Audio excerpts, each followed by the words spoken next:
Mbalamusiza mwenna abali ku the updates online page mwebale kubako mwebale kubeera nga mugoberera ensonga zonna ezigenda maaso mu ggwanga Uganda. Sharing ayita muno nyina update gyenjagala okubawa lunaku olwaleero. Bw'otuuka mbulira osinziddewa Mr. Update abenga asobola okubeera nga akutumirako.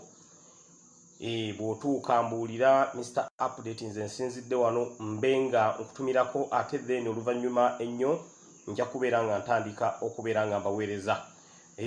Abakatuuka ng'ombulira Mr. Update nsinzidde wano nyinawo kye bayita hot updates. Kasobola banga nyingiddewo Mr. Update omanya nti waliwo ekyokya.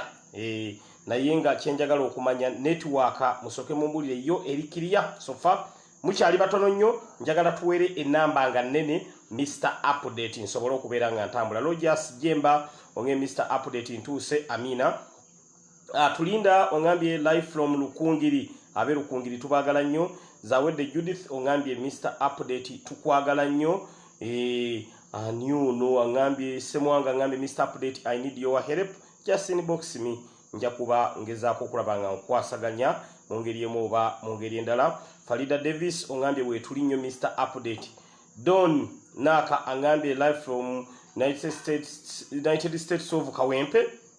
Omanyi Kawempe kati nayo state eyeetongodde. Pisala ongambye Kanyanya tukwagala nnyo Mr. Update. Alex Lexus ongambye big up live from Dubai. Thank you so much for watching. Twagala kutandika nyinawo hot updates. Honorable Mwami Morris ongambye network akiria Mr. Update era kwendi nnyo ntumbudde. Farida wa Bobby naye webale kubaako. Farida wa Bobby ongambye live from Dubai. Abantu be Dubai mwate mbagala nnyo akensuso because mwe mbalabako manya nti mwe ate muli ba Queens Dubai, Sharjah, Abu Dhabi, Omani, Saudi Arabia abo bonna manyi wavayo ba Queens. That's why bwenda ku muntu wano ava mu states nga za Arabic states mba nyino mutumirako nnyo kubanga nze ambassador wa Bashagala, nze ambassador wa ba Queens mu nsi yonna, nze ambassador waabwe. Mastura Ahmed ongambi live from Bamunanika mwebale kubaako mwebale kubeera nga mugoberera ensonga. Mr. Update njagala muwere nsobola okubawa update gyennyina.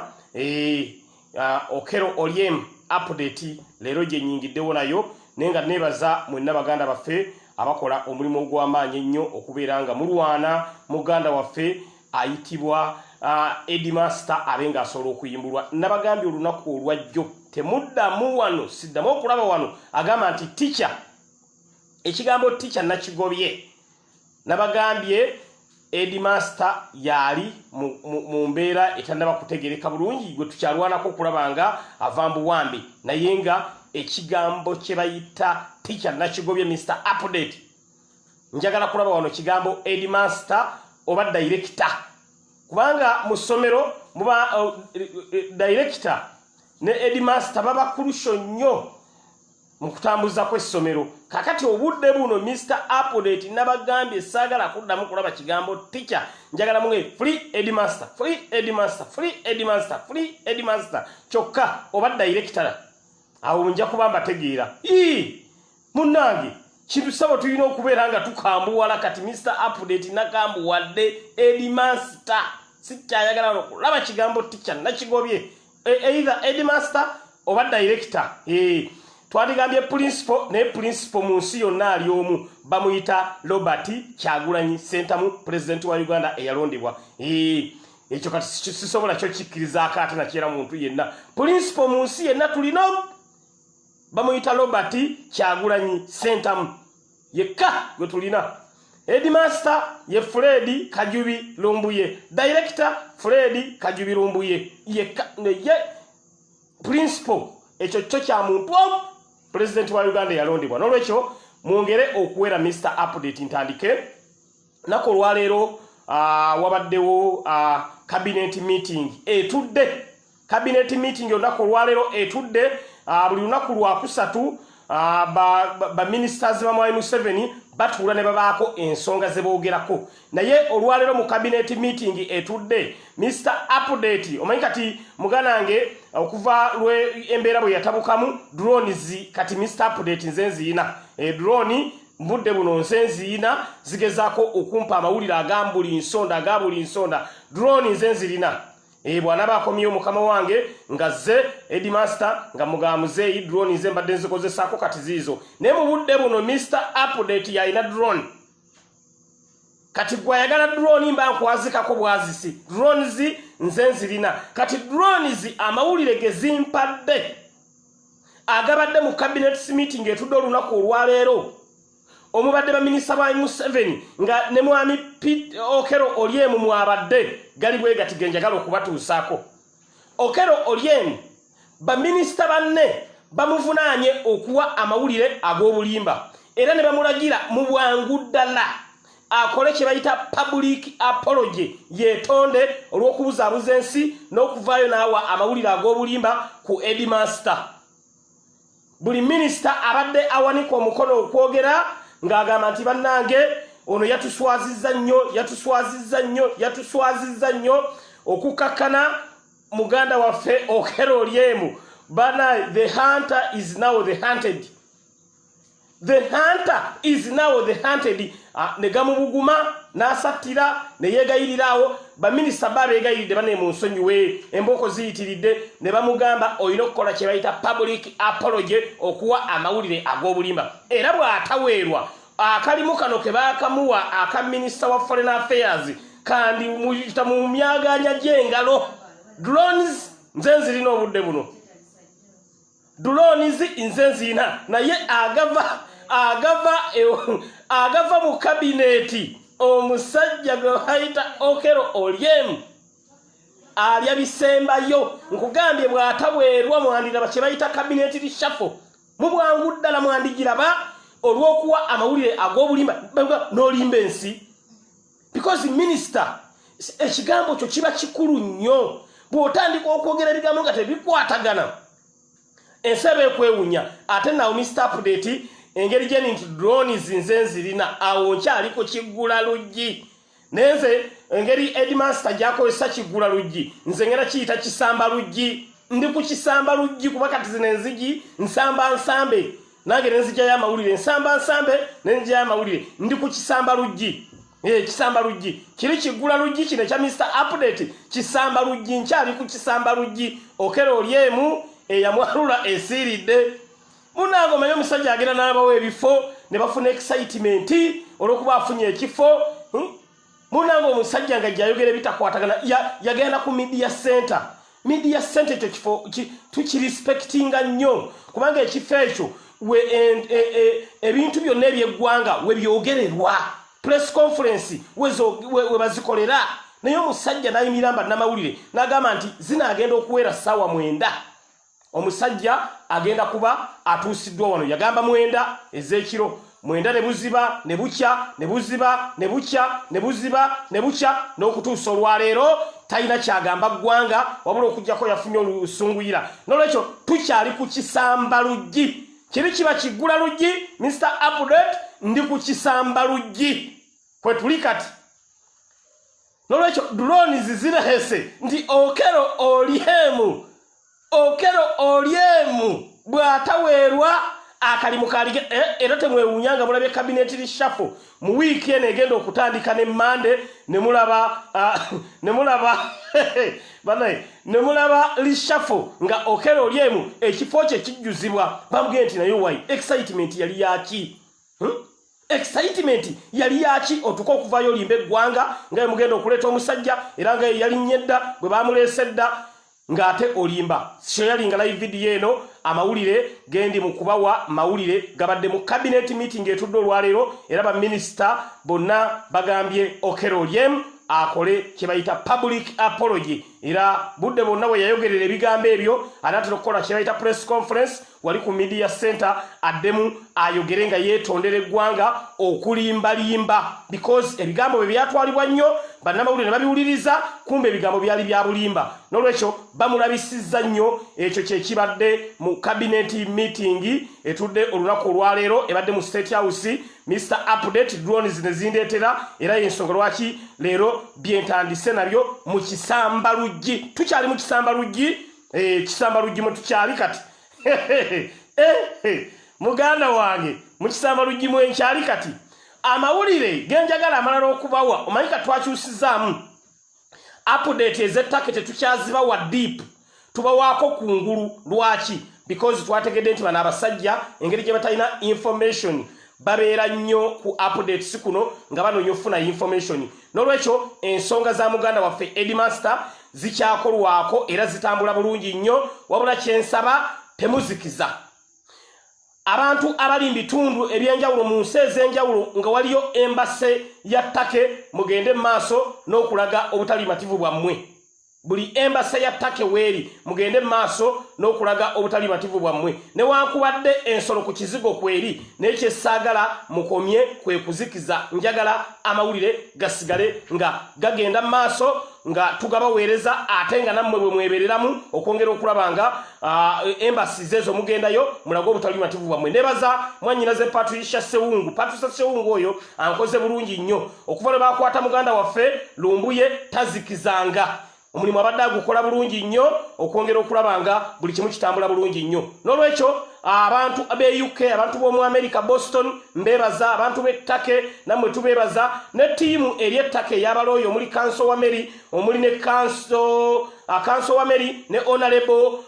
Francis Zake mwebale nnyo mwebale eddala omulimu gwe mukoze obulungi ennyo naye nga amawulire agali mu ggwanga Uganda gemugenda okulabako gega Okero Oryemu kati ye breaking news ekyaliwo nga Okero Oryemu ba minister bonna banne bamugambye sebo bwana Okero Oryemu olina okwetonda we need a public apology because bwe yali ayogera yali ku media center n'ayogera ebigambo buli omu bye yeewuunya n'olwekyo Okero Oryemu akali mu kandibanga kali mu lusuubo we twogerera kandibanga kali mu lusuubo lwe twogerera era temwewuunya bw'olaba eyo oluusi mulanze emirimu n'olabamu ebbaluwa nga Okero Oryemu teweewuunya kana kali mu lusuubo bamuvunaana excitement nti bamugamba ebigambo by'oyogera wabijjawa n'olimba ensi bannange omuntu ali ku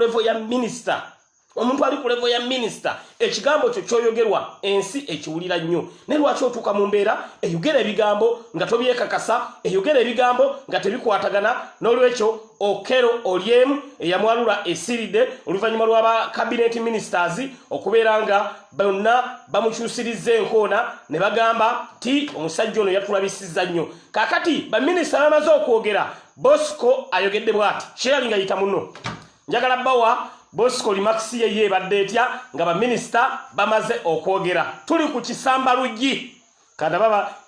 akanyomero kana ak'Ekisamba Luggi bani abakagadde benjagala okumanya bani abagala akabonero ak'Ekisamba Luggi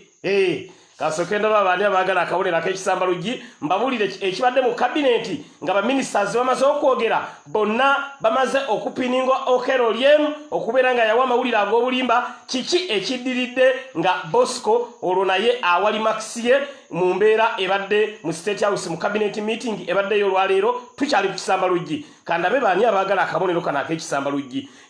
ombulira nti timu Kisamba Luggi tusamba nsambe Headmaster ye abakigula Luggi kati nze Mr Update olw'okuba tuli mu abnormal situation nze nzigi nsamba nsambe nemmanya biki ebiriyo tusamba nsambe oba oli awo muli mutudde Luggi nga lusambiddwa kandabe bani abagadde nnyo akanyomero kana ak'Ekisamba Luggi Viola Kityo ange Mr Update Ekisamba Luggi nkyagala nnyo kabuliro kana nkagadde nnyo kano ak'Ekisamba Luggi ani akagadde nakibule lili yanange Mr Update wetuli nnyo mu kanyomero kana ak'Ekisamba Luggi manya bintu byatabuse kati Oluggi tusamba lusambe tewakyaliwo okugula kola ya Kisamba Luggi bani abakagadde nnyo timu Kisamba Luggi nabunje Aliet angambye ndi timu Kisamba Luggi anyono anano timu kisamba luggi katwini Amoni angambye Mr Update nange ndi timu kisamba luggi tusamba nsambe mulongo ongambye watching live from Johannesburg Jobaga abe Jobaga tubagala nnyo angambye nanga akabonero kano akekisamba luggi nkagadde nnyo Basoga Sara ngambye timu kisamba luggi tusamba nsambe because taliwo headmaster kaniza kyenakoze Mr Update kwe kubeera nganze nange nzija n'akanyomero ke bayita kisamba luggi tusamba nsambe Honorable Moliso ngambye akabonero kana akekisamba gundi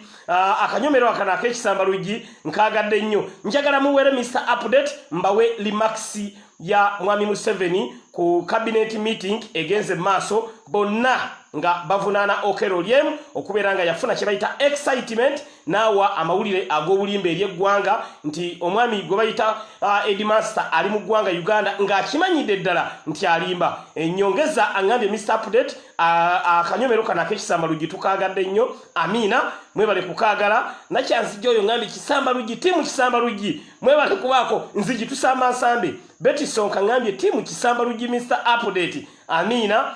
kanyomero kano mungambye mukagadde nnyo akekisamba luggi boss kayogedde bwati mu cabinet meeting egenze maso nga aba ministers bonna banenya okero lyemu kuwa mawulira ag'obulimba boss kayogedde bwati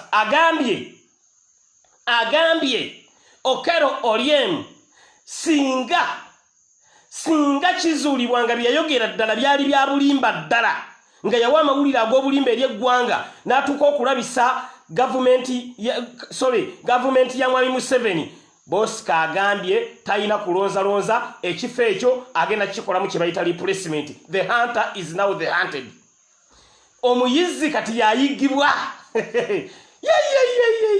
omuyizi kati yayigibwa. Bosco bwayogedde mu cabinet meeting n'agamba tewali kulonza. We need a replacement era ekifo ekyo budde bonna bagenda kubeeranga bakijjuzaamu because omusajja ono yabalabisizza nnyo tosobola kulimba emisana tuku tosobola kulimba era kati musajja atookero lyemu avuddeyo nga yeekotese bwati avuddeyo nga ennyindo yenkata mbunga munyiivu n'emmotoka badde agyerabidde mu parking bamuyise buyisi bwana okero lyemu you have left your car in the parking yard akomyewo bukomi emmotoka n'agirona mu parking abadde agyerabidde agenza okuva eyo ng'ekifo ky'owa minisita wa foreign affairs asigazzaako 10% 90% abasajja ate abasajja bannaye abasajja bazibu nnyo bannange asajja bazibu nnyo omanyi kye bakoze kati bo batandise ddo kiwoomingira batandise dda ssebo n'okukirobinga munenze mba nkiddamu muzeeyi nze mba nkiddamu okero olyemu bamusayidira yininze dda kubanga jjukira baminisita bangi nnyo abatafuna bifo kati batandise ddo kirobinga bakibuule baani batandise ddo gamba muzeeyi nze nkisobola nze sijja kuwa mawulire ga bulimba nze nkisobola omusajja bamusayidira yininze dda bannange ekiri mu NRM kisa kinegula abazajja sabo babulagiddewo naawo jukira oluwa ababadde waawo nga bate siba minisita nga babasuula naye nga nabo Bosco yabayise okwongera okubeebuuzaako ne bamugamba muzeeyi ffe tujja kitambuza bulungi ffe tujja kulimba tujja kita kugambye eyamwalula esiiridde never joke with the people power oge bayita amaanyi g'abantu ye yabyeyogerera n'agenda mu press conference kyova olaba Enanga musajja mugezi Enanga alina diguli aina international degree aina international lawyers award Enanga bwe yalabye ebyagudde ku okero lyemu nga yalimba Enanga ye musajja akulira okulimba mu nsi yonna bannamawulire bamubuuza ne bamugamba bwana Enanga can you say something about Mr. Headmaster Enanga yagamba bannange mundeke ate ng'Enanga aina international lawyers award buli nsi ewadde Enanga award ey'okulimba naye ku luna Enanga yatya yatta ku bigere n'agamba Enanga so omusajja mugezi mumulabirawo nga ffala yawunyiriza bw'ati n'agamba okero olyemu yalimbye nange nnimbe Enanga n'abibuukamu sabe Enanga leero ku kino yagambye yadde nze nkulira abalimba mu nsi yonna ne international lawyers award nziina eziwera naye kino kyo leero ku luno sijja kulimba era kye yakoze Enanga n'agamba nti musajja tebannamutukwasa ne banaaba mutukwasiza n'abaako kyenjogera sebo omusajja n'afuna escape route Enanga leero yadde mugezi naye nga weewuunya omusajja alina international lawyers award leero bwe yakitidde leero yakidduseemu misinde tekibangawo enanga era nali manya agenda gamba tomulina mu custody yaffe bodde bonna tugenda kubeera nga tomujjayo twamukutte ne bannaawo abalala ate ne babadde akolagana nabo wano mu ggwanga Uganda nabo twabafunye bwe twadde tubaleeta enanga byonna yabyebalama ebyo byonna kakati musajja wattu okera oli emujjukira akafo yakakafuna najjagwa mu mankatabu era enanga ali eri agamba nze nagamba sijja limba nagamba sijja kulimba enanga sero kuno yejeredde ate nga musajja olaba ina International Lawyers Award eziwera mu nsi eziwera kuba take bangambye twagimuwa Australia ne bangamba International Lawyers Award twagimuwa enanga America ne bangamba nti naffe twamuwa International Lawyers Award era ajina bulungi nnyo nembuuze Canada ne bangamba nti ayino twakamuwa 3 ezobulimba bwe nabuzizaako mu Uganda International Lawyers Award yalina mmeka enanga ne bangamba nti ate leva ali kundala nnyo wano mu Uganda zaalina muganda wange mpitirivu ku luno ekintu yakyebalamye tekibanga mu byafaayo bya enanga kino kintu kyokka kyeyebalamye sikirabanga nakamazima ga Katonda sheyalinga yita munno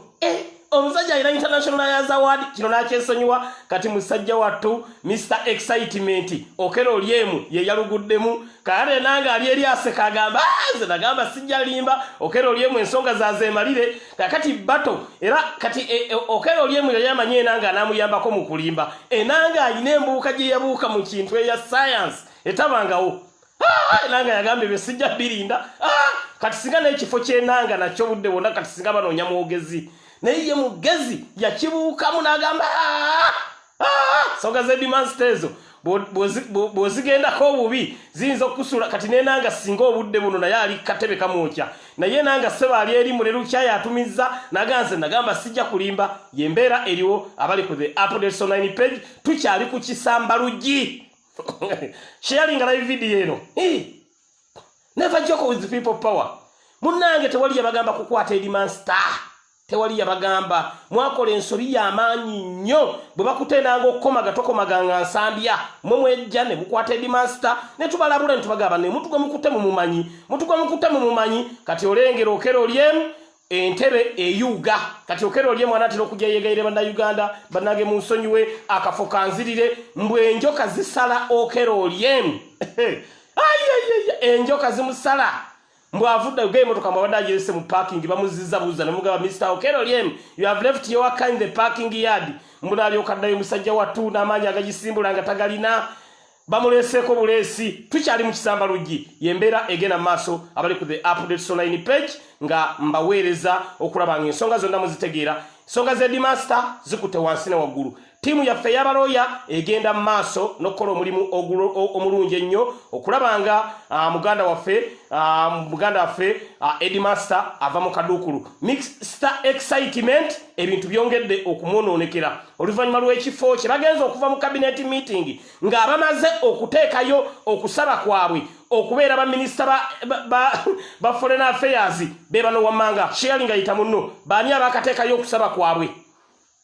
Bani abakateekayo okusaba kwabwe okulaba nga bajjuza ekifo kya Okero Olyemu Mr. Excitement be bano wammanga sharing ayita munno tukyali kigula luggi ensonga nga bwe zigenda mu maaso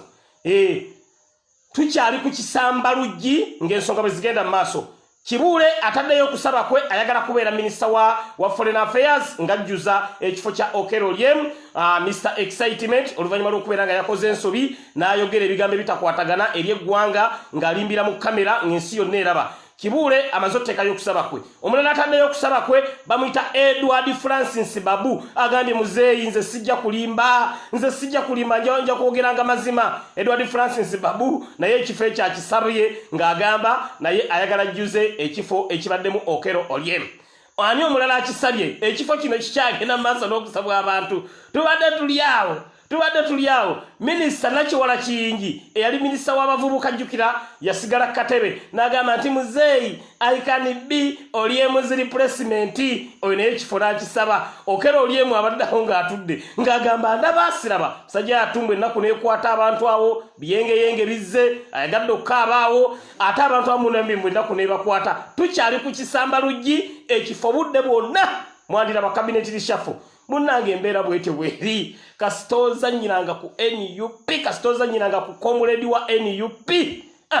kifo bantu bakyagera maaso n'okukisaba bonna abaagwa jjukira Mwai Museveni yasuula abantu bangi nnyo bonna bali awo batudde katebe babadde bakyali awo Aji Abudu Nadduli n'agamba ekifo ekyo nange kyanimpeereddwa nange nkisobola kisabwa nga nennyini kyabadde akirimu ali awo atudde atunula ati ng'agamba ndabaasiraba bemu kubisinze n'omulwaza nassuwayo n'emmotoka abadde agyerabidde mu parking Aji Abudu Nadduli naye agamba ekifo akyetaaga okulaba ng'akijjuza yagamba tajja kulimba buli abadde akisaba ng'ayongera kukatira Okello Oryem muzeeyi nze sijja kulimba muzeeyi nze sijja kulimba muzeeyi nze sijja kulimba Okello Oryem the hunter is now the hunted yembeera eriwo abali ku the updates online page era nga drones zigezaako okumpeereza amawulire gonna agabadde mu State House nga tutandise n'ekisambalugi eky'olunaku olwaleero nga Okello Oryem enjoka zongedde okumusala Aji Nadduli ekifo naye agamba akyetaaga ekyo nno ekifo bakisaba nga nannyini kyali awo tebamulinze na kugenda bannange oba kyekiri mu NRM omusajja bwe yakoze ensobi bo bennyini ne bagamba nti kati that is an advantage ate ndowooza nabo bakoze kinene nnyo okukubira Bosco omusajja atulabisiza munange omusajja atuswaziza bano bonna beyamma obwa minisita bonna okuva owedda balobinga kifo n'olwekyo Aji Abudu Nadduli yagee sijja kulimba muzeeyi ffe twalwana jjukira akasaka omanyi buli Aji Abudu Nadduli lwafunamu embeera yonna ey'obutabeera na kifo ng'agamba mukama we akasaka kali ke nakwokera mu lumonde akasaka kali nga tutudde nga njo kya muwogo Aji Abudu Nadduli bane akasaka kamufuukira akasaka naye tebakasawa wodda buli budde kasaka ye bw'agambye nti omusajja yatuswazizza n'agamba muzeeyi munenyamba jjukira akasaka kali ke twalimu nga nkwokera muwogo nga nkutundula envo addayo ekibadde eyo Okello Oryem n'agamba naye eno nga nalinnye y'amagye yembeera eriwo abali ku the updates online page bugenza okuziba ng'ekifo kya musajja mukulu kisabwa never joke with the people power munange omusajja mune ye yalwetinkuulira ffe nga tutunula bwe tuti bagamba kamuwa kabi kasasiro ganga teri yabimwogerera ye yennyini ye yabyeyogerera nga teri amukase teri amugambye omusajja tomanyi waali kati ate Okello Oryem embeera endala eyongedde omwononekera omwezi guno jjukira bagula tickets 3 bagula ku Rwanda Air ne bagula ku Emirates ne bagula ne ku Turkish Airways mbunga baagala bakozesa enkola yaffe eya Robadoba style enkola ya Robadoba style ne balemerera because bagula air ticket nga omusaabaze tebamulinanga passenger taliiwo kakati Bosco abuuza Okello Oryem esente ze wagula mu ticket nga za kuleta omusaabaze aliwa Okello Oryem annyonnyoddeawo sente tugezezaako okwogera n'aba Rwanda Air munange nga Mr. Update yabakubidde dda n'abagamba temusesema aba Turkish Airways Mr. Update nabo yabakubidde dda n'abagamba temusesema aba Emirates Mr. Update yabakubidde dda n'abagamba temusesema saba erinnya Mr. Update lize mu cabinet meeting nga boogera nga Okello Oryem sebo nange agezaako okugamba balinze yabajemesezza ekituufu kiri nti nze yabajemesezza manager wa Rwanda Air tosesema manager wa Turkish Airways tosesema manager wa Emirates totayadde ekikumi Okello Oryem omuyezi ng'esatu gino gyabadde jjukira akafuba akakamu wakati Mwai Museveni amugambye emyezi gino gyonna togenda kufuna yadde akasente nga bwe tunoonya replacement y'ekifo kyo ate ne bw'onooba nga tumaze okusuula era tujja kunoonya ku bintu byebimu tubitunde tusobole okuzzaawo ssente ze twakuwa okugula air tickets n'obanga wagula mpewo mbunga okozesa enkola ya Robadoba style sebo omusajja tagenda kukoma okugoba bugobwa wabula n'ebintu byebimu Bosco bane naye takola loosi badde omusajja takola loosi tafiirwa Bosco tafiirwa agambye ezo sente nzeetaaga agentire omusajja alina eggwanga ddama naye abala nusu ku nusu ne bagamba batandika okuno era emmotoka y'Okello Oryem budde bwonna muyinza omulangaza ekigere ng'ali kigere ali ku street okwasotya ng'abuuza alinnya zino zikabandole alinnya Wakula Ennume bwe mumulabako mu Wakula Ennume mumanya tembeera yamunnyogoledde dda muyinza omulamu Wakula Ennume munange Bosco okumanya tafirwa agambye emmotoka eyo mumbulire sente mekezi giri musobola okujjayo sente zaffe eza tiketi omusajja yayagala akose robodobo style one robodobo style yaffe ya NUP buliwe amazina amayigirire banegamenya omugongo ekintu kino Mr Update nsiba nkibagamba nete mukiwuliriza tukyali ku kisamba luggi akanyomero bano bani abansunzo kanyumirwa kasoke ntumirwa wano ku bantu abanyumiddwa akanyomero kano ak'ekisamba luggi we tukyali awo Fiona ngai Mr Update timu kisamba luggi kwendi nnyo munaye ka story mba tabwebe kujidde lamuliki ongambe timu kisamba luggi Mr Update wetuli Headmaster bwana abaawo then nga kisamba luggi ewumula nga kigula luggi eddawo naye obudde buno olwokuba tuli mu abnormal situation tukozesa timu kisamba luggi wetukyali kati luggi tukuba lukube oluggi tusamba lusambe na Luwanga Winfred onge Mr Update kwetuli nnyo timu kisamba luggi Mani King Solo ongambye timu kisamba luggi wetuli nnyo nyono na nanfuka wanoda onge Mr Update timu kisamba luggi wetuli nnyo enzigi tusamba nsambe okwongera okulabanga amawulire gonna agagenda maaso tusobola okubeera nga tugafuna nolwekyo embeera bwetyo bweri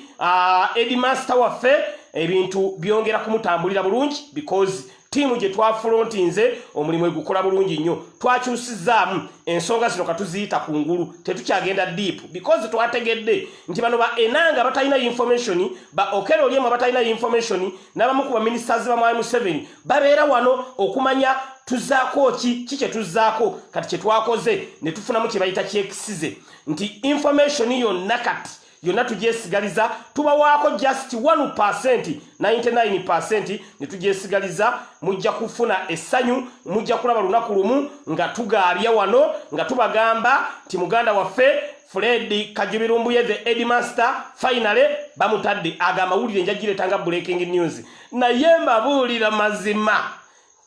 abantu bonna kye balinda lwe lunaku ng'afulumye kolo internet egenda kukwata jamu ng'afulumye bwati kolo internet egenda kukwata jamu ekigenda okubeera mu ggwanga Uganda n'ensi yonna okutwaliza awamu nga timu kigula luggi eyingirawo nga kisamba luggi enoonya weyeekweka kuba kati ndi mu kisamba luggi olw'okuba timu kigula luggi ekyalina weekyali naye kigula luggi bwenejja kisamba luggi nga yo eyingira akasonda nga timu kigula luggi eyingira awo buli omu wonna waalinda era bwanadda nga nsooka mulipotingira ti munnange wootaali okero lyemu omupiira gwamutuulamu munnange wootooli nyino okuwa lipooti lipooti nze nja okugiwa Headmaster oludda nga nkwata fayiro nga nze mwanjulira nti wootooli musajjawo gwe bayita okero lyemu yajja atagala n'azigwamu wotoli enanga musajja wattu Mr International Liars Award ye kuluna yasala omuliro wotoli ensonga zonna Mr Update nze ngendo okubeera nga nzanjula then atalabe wawana atandikira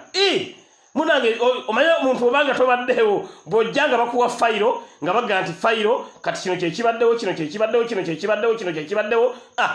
then ne drone nga nzihanding over kuba drone kati Jose zakoze zazze ewa Mr Update lanzina wano kyovola bazisobodde okumpa agabadde mu cabinet meeting olwaleero nga musajja atu okero lyem ng'omupiira gumutuulamu nga n'ekifo kye batandise okubeera nga bakiramuza nga naye yennyini alaba n'olwekyo yembeera eriwo bwanadda Mr Kigula luggi nga fayiro njiwaayo ng'ate mubuulira wa walina okutandikira olw'ensonga fayiro kati nze njirina obudde buno fayiro nze njirina bwanajja nga njiwaayo mawulire ekyamulala gennaamuwaawo kiki ebibaddewo watabadde bingi nnyo nja kuba byonna ndi mwanjulira buterevu ate alabe watandikira naye mmanyi ti kino ekya okero olyemu Mr Excitement ajja kukyagala nnyo bw'anaabazze era tujja kubayo ne topic namba ng'eri kuko okero olyemu Mr Excitement n'olwekyo yembeera egenda maaso abali ku the Updates online page nako olwaleero nga ngezaako okubaweereza mu kanyomero kano akakisamba luggi so yembeera eriwo munzikirize nebaze president wa Uganda eyalondebwa Robert Kyagulanyi Ssentamu omulimu gw'okulwanirira muganda waffe agukoze bulungi nnyo agukoze bulungi nnyo era Mr. Kigula Lugiwa nabakomyewo njamuwa fayiro bwembikula wano olupapula lwange page namba 7 endaga nti ne mukama waffe Ssaabasajja Kabaka wa Uganda mu budde buno ali Germany yemu ku fayiro gyenjo okumukwasa nabyo bijja kubaamu fayiro ekyo nakyo kijja kubaamu ate munenyinza okukireka ekyo because wabadde nga wali abaddu walwana nnyo okulaba nga Obuganda butebengera okulaba nga Ssaabasajja Kabaka waffe abeera ku Namulondo nga tewali kimutaataaganya kyonna olwekyo bw'anaabazze olupapula olulimu ensonga za Buganda ne Ssaabasajja Kabaka waffe olw'okuba nti yagenze mu Germany nayo fayiro nja gimukwasa fayiro zonna nyino gimuwanga eri full packed ate alabe wa wanaatandikira mu nsonga y'okulaba nga enteekateeka ey'okulanga eggwanga laffe tulinunula egenda mu maaso n'olwekyo yembeera eriwo abali ku the updates online page naye nga ngenda mu maaso n'okwebaza mukama waffe President wa Uganda Robert Kyagulanyi Ssentamu olw'omulimu omulungi gwokoze mu kulwanirira muganda waffe Kigula Lugi webale nnyo webalire ddala President big up President enkola gyakolamu emirimu gye oba enkola gyakozesa ya Robadoba style akwanyaganya buli nsonda ebisinga byonna mubirengera nga biri successful olw'okuba nti President waffe tatudde omulimu agukola bulungi nnyo webale nnyo Robert Kyagulanyi Ssentamu President wa Uganda eyalondebwa nebaza mukama wange Lewis webale nnyo webalire ddala Lewis thank you so much tusaba Allah kusasule musera nawe omulimu gwokola ogwokulabanga muganda waffe Fred Kajubi Lumbuye the headmaster tukola ki twongera okubeera nga tukola ki tumulwanirira okulabanga ava mu mikono gy'abatamanya ngamba ate addemu awereze emirimu gye nga bwabadde agiwereza n'olwekyo tukwebaza mukama waffe Lewis Lubongoya thank you so much tusaba Allah akusasule musera nebaza bana Uganda abali mu nsi ezenjawulo mwenna bana Uganda abali mu nsi ezenjawulo mwebale nnyo mwebali ddala olw'omulimu omulungi gwe mukoze ogw'okulabanga mulwanirira muganda waffe Fred Kajubi Lumbuye banaye omuntu alekayo emirimu gye n'agamba nti bannange mumanye ekiriwo ngenze ku embassy kulaga butali mativu bwange ate enkola eno mugikoze in a peaceful way thank you so much mwebale nnyo message etuuse era akalembereza ke tukyayina olwaleero n'okulabanga abasajja bano omupiira gwabatuddemu n'ensonga za Lumbuye kati gavumenti y'eggwanga Uganda kati ebulazze esulubabba bwesulubabbi olw'amaanyi ne pressure gye mutaddewo olw'ensonga Fred Kajubi Lumbuye tetuyinza mukkiriza nsega kumulyanga weetuli ekyo twakiganye tetusobola kukkiriza nsega kulya Lumbuye nga weetuli tujja kubeerawo mugongo tujja gussaawo paka ng'anunuddwa n'olwekyo mbeebaza mwenna abalina omulimu ogw'amaanyi gwe mukoze ne neebaza mmwe abasonza akasente essente zino ensonda yaazo eri bweti ensonda ya ssente ez'okulaba nga tukuŋŋaanya legal fees eza muganda waffe Fred Kajubi Lumbuye eri bweti twakozesezza ba coordinators abali mu bitundu ebyenjawulo California waliyo ba coordinator abaliyo bogenda Chicago waliyo ba coordinator abaliyo bogenda mu America Michigan waliyo ba coordinator abaliyo bogenda Boston nayo waliyo ba coordinator abaliyo ezo ndi ku states ezikola USA then bogenda Canada nayo waliyo ba coordinator abaliyo UK eyo omulimu namwe mugukwasiza maanyi nnyo era mwanyaze Patricia Sewungu bangenti ensongo gitambuza bulungi nnyo then bogenda mu nsi za Buwalabu eyo nayo abana bafa abali Dubai abali Sharjah abali team diaspora thank you so much mukoze omulimu gw'amannyo actually abantu abasinze okubeeranga basonda akasente akokulabanga muganda ffe Lumbuye afuna justice afuna fair justice babadde diaspora community n'olwekyo big up diaspora community kyovula nabagamba abantu ba diaspora ti Mr. Update ezimu ku matters zengendo okuleizinga ku floor ya parliament oba jengendo okuletanga matter of national importance twetaaga diaspora community nayo ebere represented because diaspora community mukoze omulimu gw'amaanyi nnyo singa temwaliwo bannange ensonga zino twandizitambuza tutya sofa emitwalo egiri mwena gimaze okubeera nga gisondebwa kani imagine ekyo kiyite ekyokusaaga okiyite ekyokusaaga mumaze okubeera nga muli mitwalo ena nga musonda lwaki kubanga Fred Kajubi Lumbuye mwamuberedde mu nnyo ate mbadde mu mwagala olwa information n'okutubeereramu naye kwabadde atukolera nammwe mwamulabye ng'ali Mankatabbu nammwe ne mubeereramu n'olwekyo diaspora community tetuyinza kukoowa kubeebaza mwebale nnyo mwebale ddala n'olwekyo sente twaziyisizza mba coordinators bammwe ab'enjawulo then zijja kutuuka gye zirina okutuuka ate zibenga zikola kye zirina okukola okulaba nga muganda waffe Fred Kajubirumbuye twongera okulaba nga tumununula Honorable Zaake Francis Butebi omulimu agukola bulungi nnyo Honorable Zaake Francis Butebi omulimu agukola bulungi nnyo Daiseji angambye nti Mr. Update nange namaze do contributing thank you so much nange Mr. Update contribution yange yatuuse dda gwatolaba Mr. Update nwanirira besimanyi nako olebe ensonga zewandisubire nte zandi nkutteko nzibeeramu naye ate ne nkwatako ennyo contribution yange yatuuse dda nadde nnyinza obutasonda Headmaster ngali Mankatabbu yeetaaga buyambi Mr. Update nnyinza okutuula olaba nze nali mu kkomera wano ekitalya ne munsondera bail fee nnyinza n'okuboogerako bwe nali omulwadde nga ndi Nairobi era mwansondera n'olwekyo diaspora community tetulina kyakubasasula okujjako okubeera nga tubeebaza era kyova olaba akabonero kano akakisamba luggi nkawaddeyo eri diaspora community thank you so much abantu ba diaspora mwebale nnyo mwebalire ddala mwebale kwasaganya nteekateeka eno amawulire genfuna malungi nnyo nti ba international lawyers babadde baagala kubeera empowered era ba international lawyers omulimu bagukola bulungi nnyo ogw'okulaba nga muganda ffe tumununula twabagambye twakyusizaamu tetukyababuulira ntutuuse wano olw'ensonga twategedde nti abasajja information tebagiyina kati tugenda okwekanga oluusi ng'ate information ffe abagibawadde wano mu kwogera wano kyovola tetukyabigenda diipu tubawaako katono abuuse n'abuuka atabuuse ne tukulekerayo onoobuuka lumu nga Headmaster amaze okubeera ng'afuluma ensonga zonna zibe nga zisobola okubeera nga zitambula bulungi nnyo n'olwekyo team diaspora community thank you so much mwebale omulimu gwe mukoze mwebale kutubeereramu mwebale kutwagala abantu abo ba diaspora okumanya sisobola kubeerabira nze ndi kyendi lwa diaspora community ndi kyendi lwa diaspora community ebangamere South Africa mukoze omulimu gw'amaanyi nnyo okulanga musonda akasente South Africa mwebale nnyo mwebale abantu abe South Africa nagendayo naye abantu be South Africa baaniriza abagenyi naliko Jobba Gaawo bannyaniriza Dabani ne munnyaniriza era naye South Africa donna mwameze bango bannaye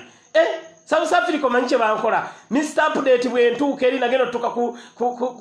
airport e Johannesburg ngomanye motoka ezironye Mr. Update so Mr. Update nange nempanike banga awo ndi mu motoka sebo ngana kati abazungu bagamba msajja ono kati abazungu bali bamanyi ndi mwana olwa Haiti yange this younger boy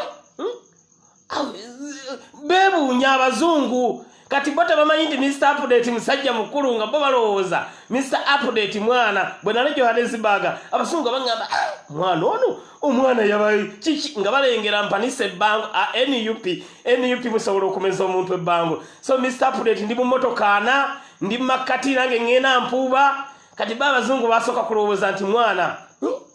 kati babuuza bano benninanye what happened to that younger man tabamanyi ndi gwe baliko musajja mukulu ku myaka kwentudde kati nga balowooza ndi mwana abantu be Johannesburg abantu be Dabani nyina ne kyembogerako mwandaga machuwa mwebale nnyo mwebalire ddala mwebale nnyo mwebalire ddala kadi bo bayite balabanga musajja mukulu ng'ali mu height nga ya Mr. Update munnange migo ja Bosco nze Mr. Update singa ndi musajja muwanvu kyekituufu singa ndi musajja muwanvu naye musajja ne bakuba oyinza okuwanvwa ne bobago omwana bamutuntuzanga muto akonziba bukonzibi kati baba zungu munnaye bwe balaba omuntu ali myaka gyange kati mu height yange baba mutwalanga mwana muto bamubaga bayi ne myaka nga 87 nenga abasajja bano kungira bwe bati era lwawo twali mu conference eyo mu America kakati bwe twali mu conference mu America nga bagamba abaana abato muyingirire wano abantu abakulu muyingirire wano so Mr. Update nganzija nsimbe no muyabantu abakulu abazungu abangamba no go on the other line so nze nga banteeka mu line endala asajja abadde nayisibwa bubi nnyo naye kyantaasa kubanga ero mbantu abakulu wali osasula euro 3 ate no mbaana ng'osasula euro 10 sabo nentaasibwa ssebo Mr. Update nenfissa euro ebi mu bulijjo munjeregerera bulijjo munjeregerera nafissa euro ebi euro 2 zonna nazifissa nenga bo benyini be banzije no mulayini y'abakulu ne bateeka eno mu y'abaana ne babakuŋŋamba nti tulage ku passport awo tabu we yandigidde wa passport emyaka eba egiraga nesaba mu America sabo we nakifulamu nange Mr. Update bo benyini be banzija mu layini eno y'abantu abakulu no for the other line ne banzija eno mu y'abakulu nensira eno mbaana Mr. Update ne keepinga no profile nendaza layini netambula nempaayo 10 euro nensaving ebi nenganti ate kinzijako ki Mr. Update muna olusi IT yaffe ate ina weekuyambira mu ngeri emu oba endala olwekyo yembeera egera mu maaso naye abantu be Johannesburg mwandaga machuwa abantu be Durban mwandaga machuwa kyovola abantu be South Africa mbaagala nnyo waliwo omusajja afaali awo bamutakawuleza e South Africa thank you so much webale nnyo webalire ddala bwe najja eyo mwatwaniriza nnyo naye nga mwatwaniriza mu ambulera eya NUP eya People Power mwebale kubeera nga mutwagala munjagala ey'amaanyi ennyo olwekyo Mr. Update yembeera eriwo awo nno leero ntambulidde mu nkola ya Kiggula-Luggi enkola ya Kiggula-Luggi awo wentambulidde ngamba gumya mwe bagumu abessaala temuzikiza omusiraamu saba omulokole saba omukatuliki saba mbabuli amazima Katonda awulira nnyo essaala y'omuntu anyigirizibwa bwe twali mu campaign mukama waffe Robert Kyagulanyi Ssentamu ng'abasajja engo zaagala okumulya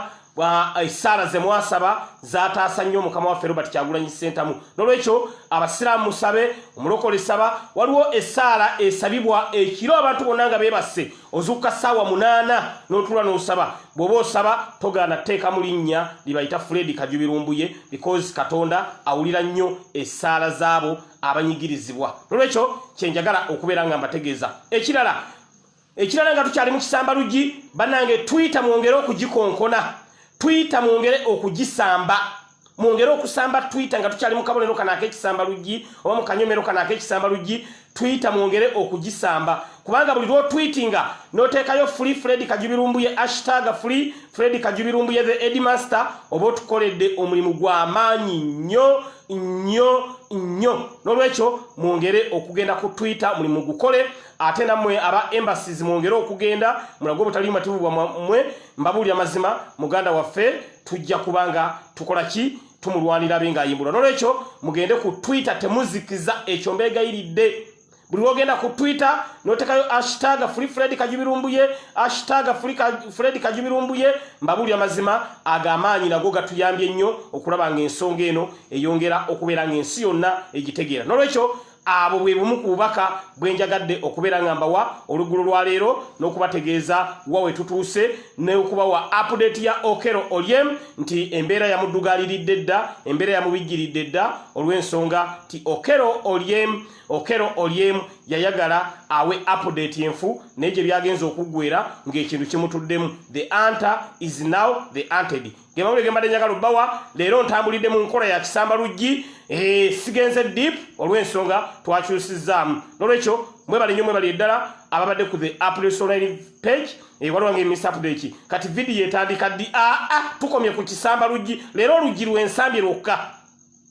nsambye luggi video sigigenze deep kubanga bwe ngenda video deep bana abasajja bajja kumanya the current status eya muganda waffe headmaster n'olwekyo kati buli we najjanga ngenda kubeeranga mu nkola ya Kisamba-Luggi video leero tesobodde kutandika awe tukomye mu Kisamba-Luggi obeere bulungi Ssaabasajja Kabaka wa Buganda awangaale